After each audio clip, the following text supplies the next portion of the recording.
Hello great future teachers, this is उत्कृष्ट उपाध्याय। और आज हम करने वाले हैं सीडीपी का एक टॉपिक जो है इमोशंस, यानी कि इमोशनल डेवलपमेंट।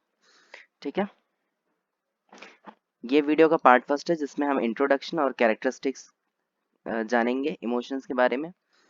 और जो इमोशन का जो पूरा नोट्स है वो आपको मेरे टेलीग्राम चैनल पे मिल जाएगा। उत्कृष्ट उपाध्याय आपको टेलीग्राम पे डालकर सर्च करना है और मेरा चैनल आ जाएगा और आप वहाँ से वीडियो के नोट्स को ले सकते हैं। नीचे डिस्क्रिप्शन में भी आपको चैनल का लिंक मिल जाएगा जहाँ से आप डायरेक्ट जा सकते हैं। ठीक है, तो चलिए शुरू करते हैं। सबसे पहले हम जानेंगे कि इमोशन होता क्या है एंड देन उसकी कुछ कैरेक्टरिस्टिक्स को जानेंगे।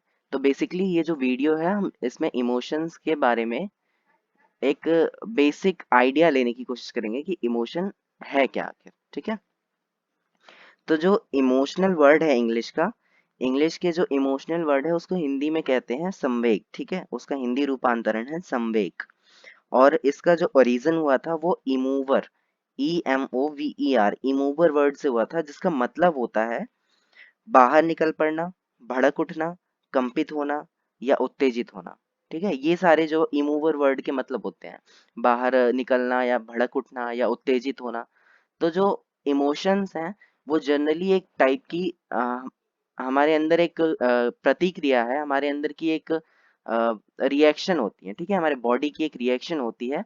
और ये किस चीज से होता है, मतलब ये कब कब होता है, किसी सिचुएशन की वजह से, या कोई मनोदशा है, या फिर आप मतलब कैसे आपका सोसाइटी के साथ रिलेशन है, या ये सारी जो चीजें, मतलब ये जो आसपास के हमारे स्टिमुलीज हैं, इनकी वजह से इमोशंस जो होते हैं वो निकलते हैं हमारे। और ये बॉडी की एक रिएक्शन है। इमोशन जनरली क्या है, एक वर्ड में अगर हम इसे कहें तो ये बॉडी की रिएक्शंस हैं। ठीक है, जो हमारी बॉडी के अंदर प्रोड्यूस होती हैं। इमोशंस का जो मतलब है, संवेग का जो अर्थ है, उसको हम ज्यादा बेहतर तरीके से जान सकते हैं, समझ सकते हैं कैसे, उसकी विशेषताओं को जान के, उसकी कैरेक्टरिस्टिक्स को जान के। तो इसमें जो सबसे पहली कैरेक्टरिस्टिक्स की अगर हम बात करें तो वो है शारीरिक परिवर्तन। मतलब इमोशंस के दौरान, संवेग के दौरान जो हमारे शरीर में बहुत सारे, मतलब कई परिवर्तन हमें देखने को मिलते हैं। क्योंकि जो हमारी बॉडी होती है वो उस वक्त हमारे इमोशंस के कंट्रोल में हो जाती है। अगर हमने अपने इमोशन को अपने कंट्रोल में नहीं किया तो इमोशन हमारी बॉडी को कंट्रोल में ले लेता है। और इसके कुछ परिवर्तन जो हैं, जो चेंजेस हैं, वो क्या है, जैसे दिल की धड़कन बढ़ना, या बीपी हाई हो जाना, ब्लड प्रेशर हाई हो जाना, और नाड़ी की गति तेज हो जाना। ये सारी जो चीजें हैं ये सब इसके फिजियोलॉजिकल चेंजेस हैं जो बॉडी के अंदर आपको देखने को मिलते हैं इमोशंस के दौरान। और इनकी वजह से कई बार डाइजेस्टिव सिस्टम का बिगड़ना और ये इस तरह की जो चीजें हैं वो भी आपको देखने को मिल सकती हैं। दूसरा अगर हम बात करें तो जो इमोशंस होते हैं वो सब्जेक्टिव होते हैं इन नेचर। सब्जेक्टिव का क्या मतलब है कि सेम स्टिमुलस के लिए अलग अलग व्यक्ति अलग तरीके से रिस्पॉन्स कर सकता है। जैसे अगर मैं आपको कहूँ कि वीडियो को लाइक जरूर कीजिएगा, तो कुछ लोग उसको पॉजिटिव वे में लेंगे और कुछ लोग उसको नेगेटिव वे में ले जाएंगे कि ये तो प्रमोशन हुआ। तो और उनका रिएक्शन भी इसमें अलग अलग होगा कि कुछ लाइक करेंगे कुछ लाइक नहीं करेंगे। तो वीडियो को लाइक जरूर कीजिएगा प्लीज। तो ये इस तरीके से है कि मतलब आप सेम स्टिमुलस के लिए अलग अलग व्यक्ति अलग तरीके से रिस्पॉन्स करता है। ठीक है, तो परिस्थितियां बदलने के साथ साथ जो हमारा रिएक्शन है, जो हमारा रिस्पॉन्स है, वो चेंज हो जाता है। और उसके बाद अगर हम बात करें थर्ड, तो जैसे डिस्प्लेसमेंट, इमोशंस जो होते हैं वो डिस्प्लेस हो जाते हैं।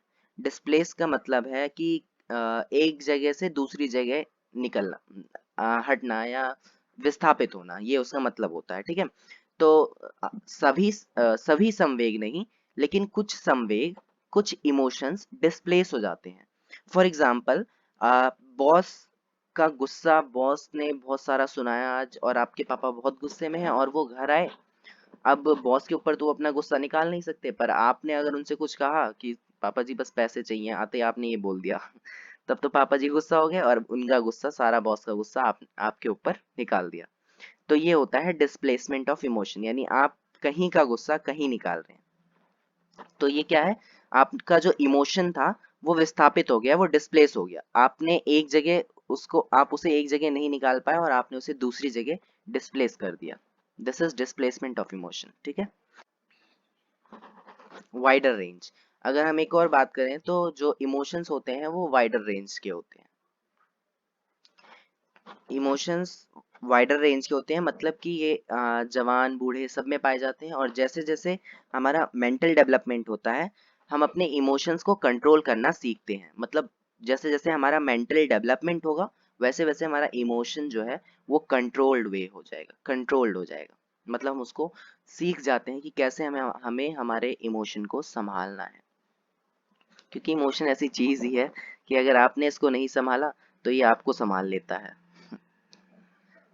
सो इमोशंस को बहुत अच्छे से समझना होता है हमारी रियल लाइफ में, और उसे बहुत अच्छे से यूज भी करना होता है, नहीं तो इमोशन आपका यूज कर लेता है। चलिए आगे बढ़ते हैं, ये तो अलग बात है। Have swings. इमोशंस जो होते हैं उसमें आपको डायरेक्ट स्विंग्स देखने को मिल सकते हैं। स्विंग्स का मतलब है कि जैसे अभी आप नाराज थे और एकदम से मूड चेंज हो गया, एकदम से स्विंग हो गया, फिर आपका मूड कुछ और हो गया। अगर हम जैसे एग्जाम्पल की बात करें तो आपके एग्जाम हुआ और आपके पास जब आपकी कॉपी आई चेकिंग की, तो आपने देखा आपके नंबर तो बड़े बेकार हैं और आप उदास हो गए।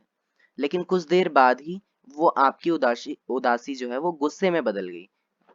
जो चेकर था उसके लिए गुस्से में बदल गई कि इसने तो कॉपी ठीक से चेंज ही नहीं की, सॉरी चेक नहीं की। तो ये क्या था?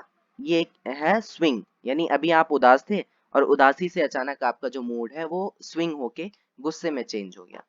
तो इमोशंस स्विंग हो जाते हैं। एक पॉइंट हमारा ये ऊपर मिस हो गया, राइज एब्रप्टली। मतलब इमोशंस जो हैं एकदम से राइज हो जाते हैं। जैसे आप मस्त मगन एकदम पढ़ रहे हैं अच्छे से, अपना बैठे हैं लेक्चर सुन रहे हैं, और पीछे से आगे एक थप्पड़ किसी ने खींच के रख दिया है, तब एकदम से इमोशन निकलेगा, तूने मुझे मारा कैसे, है ना? तो ये होता है राइज एब्रप्टली। और मतलब ये इसकी विशेषता है कि इमोशंस जो हैं एकदम से उभरते हैं, एकदम से निकलते हैं, और लेकिन समाप्त ये धीरे धीरे होते हैं। ठीक है, आपको एकदम से गुस्सा तो आ गया, तूने मुझे मारा कैसे, अब गुस्सा शांत कैसे होगा? एकदम आराम से, मतलब काफी टाइम लगेगा तब जाके। आज तू बचेगा नहीं, मतलब पूरे दिन अब बस उसके पीछे भागो कि आज तू पिटेगा मेरे हाथ से दोबारा। तो ये था कि आप पढ़ रहे हैं और पीछे से दोस्त ने मार दिया, तो अब आज पूरे दिन दोस्त की खैर नहीं। तो ये है इमोशन कि मतलब एकदम से राइज हो जाता है। देन है feelings, the core of emotion. इसका मतलब है कि जो हमारे इमोशंस होते हैं उसके कोर में कोई ना कोई फीलिंग छुपी होती है। जैसे हर एक जो इमोशन है वो एक फीलिंग के साथ शुरू होता है और हमारी बॉडी से रिलीज होता है। रिलीज का मतलब है कि जैसे एक कोर फीलिंग आपको जरूर छिपी होगी। जैसे आप कुछ जैसे आप एक्साइटेड हो रहे हैं तो उसके कोर में क्या कोर फीलिंग क्या होगी उसकी, कि उसकी कोर फीलिंग होगी खुशी। ठीक है, आपको गुस्सा आ रहा है किसी वजह से, आप कोई या आप उदास हैं तो उसकी कोर फीलिंग क्या होगी? दुख। तो सुख या दुख जो है उसकी कोर फीलिंग हो सकते हैं। अ, तो यही इस पॉइंट का मतलब है कि इस आपके जो भी आपकी जितनी भी भावनाएं हैं उन इमोशंस के पीछे एक कोर फीलिंग छिपी होती है, एक मुख्य फीलिंग आपके अंदर छिपी होती है। Emotions can be aroused by different stimulus. सही बात है, समाज, देश, दुनिया, एनवायरनमेंट सब बहुत बड़ा है। यहाँ पे बहुत सारे अलग अलग स्टिमुलस हैं जिसके लिए आपके इमोशंस अलग अलग तरीके से निकल सकते हैं। जैसे आपसे किसी ने ऊंची आवाज में बात कर दिया, या कोई बहुत प्यार से बात कर रहा है तो आप बहुत खुश हो गए, ऊंची आवाज में बात की तो आपको गुस्सा आ गया, या फिर आपके साथ कुछ कोई मतलब बिजली वगैरह कड़क रही है तो आप डर गए, या फिर आप कहीं अकेले जा रहे हैं तो आप डर गए। तो मतलब जो इमोशंस हैं वो कहीं भी किसी भी अलग अलग तरीके से स्टिमुलस के थ्रू अराउज हो सकते हैं, निकल सकते हैं। ठीक है, उत्तेजित हो सकते हैं। उसके बाद अगर आगे बात करते हैं, emotional reactions are produce both externally and internally. जो हमारे इमोशनल रिएक्शंस होते हैं वो एक्सटर्नली भी प्रोड्यूस होते हैं और इंटरनली भी प्रोड्यूस होते हैं। मतलब बाहरी भी आपको डर, दुख, हंसी, ये सभी जो हैं आप हंसेंगे बोलेंगे तो आपको एक जो मतलब एक्सटर्नल इमोशन है वो देखने को मिलेगा। और इंटरनल इमोशन भी होते हैं, इंटरनली आप दुखी हो सकते हैं, खुश हो सकते हैं। तो इस तरीके से इमोशंस आपके दोनों तरीके से एक्सटर्नली और इंटरनली प्रोड्यूस होते हैं। ठीक है, देन है प्रेजेंस ऑफ कोनेटिव अर्ज। कोनेटिव अर्ज का मतलब है कि प्रत्येक इमोशनल एक्सपीरियंस के साथ एक क्रियात्मक प्रेरणा जुड़ी होती है। इसका मतलब है, अगर हम इसको एग्जाम्पल से समझें, जैसे जानवर जो होते हैं वो अक्सर गुस्सा कब करते हैं? जब आप उनके बच्चों को छेड़ो या आप उनके बच्चों को परेशान करो तो जानवर आप पे एकदम से हमला कर देगा, एकदम से गुस्सा हो जाएगा। तो वहां पर क्या है, एक जो मतलब एक उसके पीछे ना एक भावना छिपी हुई है, रक्षा की भावना, प्रेम की भावना, ममता की भावना। अगर आप उसके बच्चे को छेड़ेंगे, आप उसके बच्चे को परेशान करेंगे, तो वो एकदम से गुस्सा हो जाएगा। अब ये गुस्से का जो इमोशन था, गुस्से का जो ये संवेग था, इस संवेग के पीछे एक क्या भावना एक भावना छिपी हुई है, जो है रक्षा की भावना, ठीक है, ममता की भावना। तो उसे ही कहते हैं प्रेजेंस ऑफ कोनेटिव अर्ज, मतलब एक कोर भावना का छिपे होना। जैसे आपने बंदूक चलाई तो सारे पक्षी उड़ गए, क्योंकि उसमें एक आत्मरक्षा की भावना उनके पीछे जुड़ी हुई है, उस चीज के पीछे, ठीक है। तो इस तरीके से हर एक जो इमोशन होता है उसके पीछे आपको एक भावना जो है, एक क्रियात्मक प्रेरणा छुपी हुई मिलेगी, ठीक है।